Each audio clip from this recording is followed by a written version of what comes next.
Kasi unclean naman, hindi ako mag-worship. Di ba? Ayaw natin pumunta. Pero itong babaeng ito, iba yung nasa isip niya. Yes, Lord, you declared me as unclean. Yung hopelessness na talaga ako. Wala na akong malalapitan. Wala na akong pag-asa. Kundi ang pag-asa ko, lapitan ka. She had spent all her possession, her money in the doctors. Wala na. But no one could heal her. Pag dumating ang tao sa hopelessness,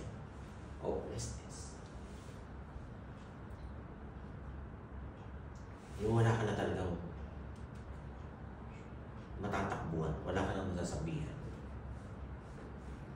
Ito ang pinakita ng babae. Being his hopelessness, her hopelessness, isa na lang ang kanyang gagawin. At dito natin sisimulan ang storya. The situation was hopeless until Jesus came. Sabihan natin, Jesus came. Jesus came. When Jesus came, every hopeless case will be dissolved. Amen. Spiritual, emotional, physical, everything will be dissolved. Basta tama lang yung paglapit mo sa Kanya. Hindi lang tayo lalapit dahil kailangan natin lumapit dahil wala naman tayong gagawin. So, sa bahay pa lang, sineset na natin yung ating damdamin. We are excited. We are open. Nililinis natin yung ating sarili. No?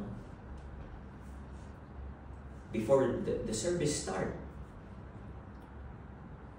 you need to clean yourself. Hindi yung uupo ka lang dyan, maghihintay, tapos yun na.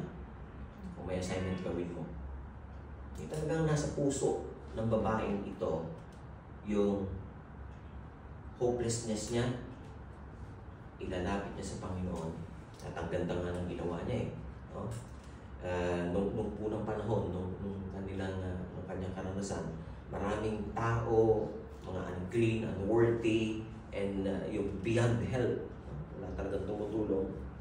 Like this woman, they may have tried everything the world offers, money, medicine, relationship, success, but still feel empty. The story reminds that only Jesus can bring through healing. Nag-isip siya na nalaman niya, sigurado siya kasi nakita niyo yung address ni Peter kay Jesus noon. Hindi pa talaga niya kilala si Jesus eh.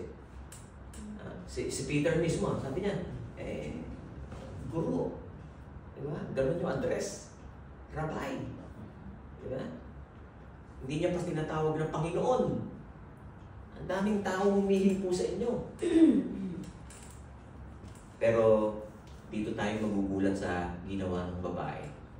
Her act of faith. No? Yung pagiging desperate pero determined.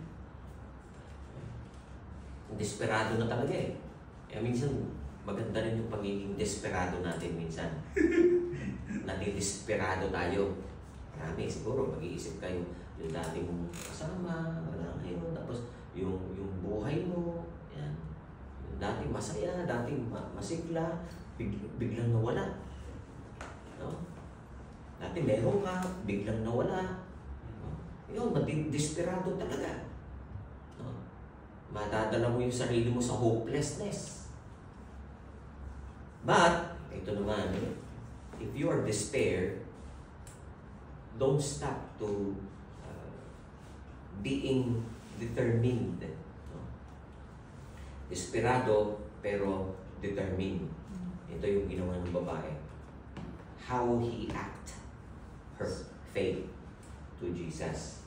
Instead of crying out for help, secretly touched the edge of Jesus' cloak. She believed, sabi niya, if only I touch His garment, I will be healed. Ganun lang kasimple. Di ba? Ang daming taong nakakahawak sa Panginoon. Pero never, walang isa man doon sa grupo ng mga taong yon ang nakapag-isip na ganun ang gagawin. Diba? Niluto niya sa utak niya.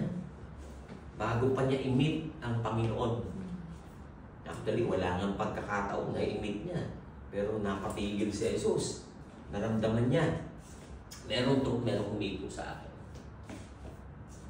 Merong humipo sa akin. Alam ko yan. Na kahit na anuman ang dami ng mga tao na yan, nadidistinguish ng Diyos kung sino ang humihipo sa Kanya. Kaya ba natin yan? Umaga. May hipo mo ba talaga ang presensya ng Panginoon?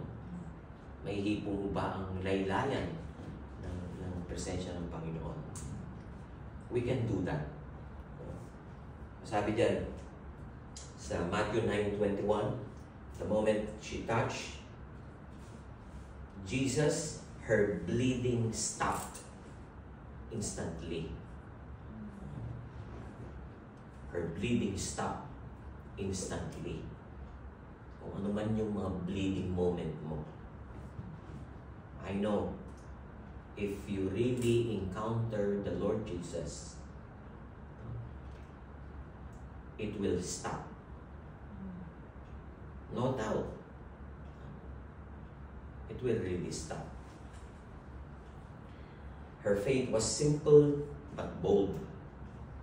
She didn't demand attention. She just believed in Jesus' power. Sometimes our faith doesn't need to be loud. It just need to be genuine. Yan ang gusto ng ating Panginoon. Hindi mo kailangan ipangalandakan may faith ka. Hindi kailangan out loud. Genuine. Genuine. Ganun niya ipinakita sa Panginoon yung kanyang pananampalataya. And Jesus' response, ganito po. Yung personal encounter niya sa Panginoon, ito na nagsimula na mas mismo sa bibig ng Panginoong Jesus. Jesus stopped and asked, who touched me? Imagine mo, no? Sa dami nga naman ng tao. Tapos magtatanong ka kung sino humipo sa'yo. Kaya sabi ni Peter, and Peter and the disciple was confused. Many people were pressing against Jesus, but only one person touched him with faith.